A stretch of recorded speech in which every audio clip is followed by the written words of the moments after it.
પાડોશી રાજ્ય મધ્યપ્રદેશમાંથી ચોર ટોળકી આવી ગુજરાતના દાહોદ સહિત અનેક જિલ્લામાં ચોરી કરી આતંક મચાવ્યો। કોણ છે આ ચોર ટોળકી? કેટલા સમયથી ચોરીને અંજામ આપતી હતી? કોણ કોણ છે આ ચોર ટોળકીના શખ્સો અને સભ્યો? જોઈશું આ રિપોર્ટમાં।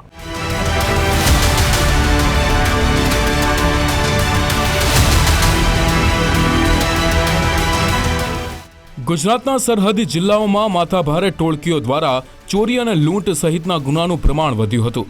દક્ષિણ ગુજરાતના મહારાષ્ટ્રને અડીને આવેલા વિસ્તારોના ઔદ્યોગિક એકમો હોય કે મધ્યપ્રદેશના દાહોદ જિલ્લાની રહેણાંક સોસાયટીઓમાં ધાડપાડુ ટોળકીએ દહેશત મચાવી હતી। જો કે દાહોદ લોકલ ક્રાઇમ બ્રાન્ચના જવાનોએ ચોકસાઈપૂર્વકની બાતમીના આધારે ખૂંખાર પારધી ગેંગને ઝડપી પાડી। દાહોદ એલસીબીના જવાનોએ 7 શાતિર લૂંટારાઓને પકડી પાડ્યા। આ ટોળકી અમદાવાદ ઇન્દોર હાઈવે નજીકના અબાવરૂ ખેતરોમાં પહેલાથી નક્કી કરેલા પ્લાનિંગ હેઠળ હથિયારો સાથે ગુનો આચરવા માટે એકઠી થઈ હતી। આ કુખ્યાત ટોળકી પાસેથી હાઇડ્રોલિક કટર, નાના મોટા છરા અને નાના કટર તેમજ તાળા તોડવાના ખાસ ડિસમિસ પણ મળી આવ્યા છે। આ ગેંગ વિરુદ્ધ 5 રાજ્યોમાં હત્યા, લૂંટ, ચોરી અને ખંડણીના 72 ગુના દાખલ થયેલા છે। 7 પૈકીના ઝડપાયેલા 4 ઈસમો 4 રાજ્યોમાં અનેક ગુનાઓમાં વોન્ટેડ હતા। આ લૂંટારુઓ મધ્યપ્રદેશના ગુના જિલ્લાના બિલખડી ગામના વતની છે। આ ગેંગની મોડસ ઓપરેન્ડી ફુગ્ગાવાળા કે અન્ય કોઈ પણ પ્રકારના ફેરિયાઓના દેશમાં દિવસે મહોલ્લાઓમાં અને સોસાયટી વિસ્તારોમાં ફરીને રેકી કરવાની હતી, જે બાદ તક મળતા જ એકબીજાને બોલાવીને રાત્રે કે દિવસે લૂંટના ગુનાને અંજામ આપીને નાસી છૂટતા હતા। જો કે લૂંટ કે ચોરી દરમિયાન ઘરનો કોઈ સભ્ય જાગી જઈને પ્રતિકાર કરે તો ધારદાર હથિયારોથી હુમલો કરવાની પણ લૂંટારૂ ટોળકીને ટેવ હતી। આ ગુનેગારો હત્યા કરતા પણ ખચકાતા ન હતા।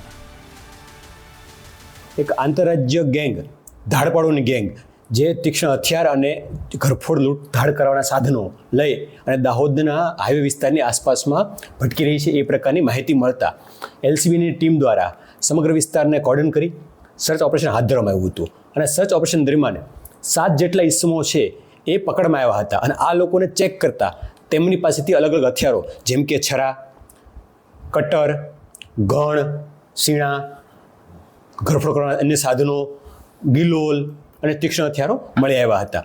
આ લોકોની પૂછતાછ કરતાં એવું જણાવ્યું હતું કે દાહોદ જિલ્લાની અંદર તે લોકો ભેગા થઈ અને તક મળેથી ધાડ પાડવાનો ઈરાદો ધરાવે છે અને આ દરમિયાન કોઈ વ્યક્તિ આવે તો એમના પર એસોલ્ટ કરવાની પણ પૂર્વ તૈયારી સાથે અને પૂર્વ કાવતરાથી આવેલા છે।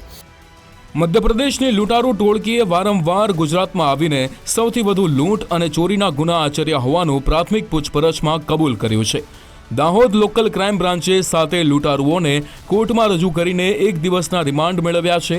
આ માથાભારે ગુનેગારો સોના ચાંદીના દાગીના સહિતનો કિંમતી સામાન કોને વેચતી હતી, આ ગેંગના અન્ય કેટલા સભ્યો હજી ફરાર છે, આ ઉપરાંત લૂંટાયેલા સામાન પૈકી ગેંગના કયા સભ્યને કેટલો હિસ્સો મળતો તે સહિતની અનેક બાબતો પોલીસ પૂછપરછ દરમિયાન સામે આવી શકે છે। આ જે 7 ઈસમો છે એ 7 ઈસમો ખૂબ જ મોટો ગુનો ઇતિહાસ ધરાવે છે। એ સાથે ઈસમોના જો ઓફેન્સની ગણતરી કરીએ તો ટોટલ 71 ગુના થાય છે કે જે અલગ અલગ રાજ્ય ગુજરાત, મધ્યપ્રદેશ, રાજસ્થાન, ઉત્તર પ્રદેશ અને પંજાબ રાજ્યમાં ગુનાઓ આચરેલા છે। અને આ ઈસમો છે એ પૈકી 4 ઈસમો છે અલગ અલગ 4 રાજ્યોમાં વોન્ટેડ તરીકે આજે પણ પ્રસ્થાપિત છે અથવા ભાગેડુ તરીકે જાહેર થયેલા છે, જેમણે પકડી પાડવામાં દાહોદ એલસીબીને સફળતા મળી છે। આ તમામ લોકો છે એ મધ્યપ્રદેશના ગુના જિલ્લાના બણભોરી તાલુકાના બિલાખેડી ગામના છે અને એક ઈસમ છે એ એમનો જમાઈ લાગે છે જે પંજાબનો હોશિયારપુરનો રહેવાસી છે। આ ઝડપાયેલા 7 લૂંટારુઓ પૈકી 6 મધ્યપ્રદેશના ગુના પંથકના વતની છે, જ્યારે એક ઈસમ પંજાબના હોશિયારપુરનો વતની હોવાનું તપાસમાં સામે આવ્યું છે।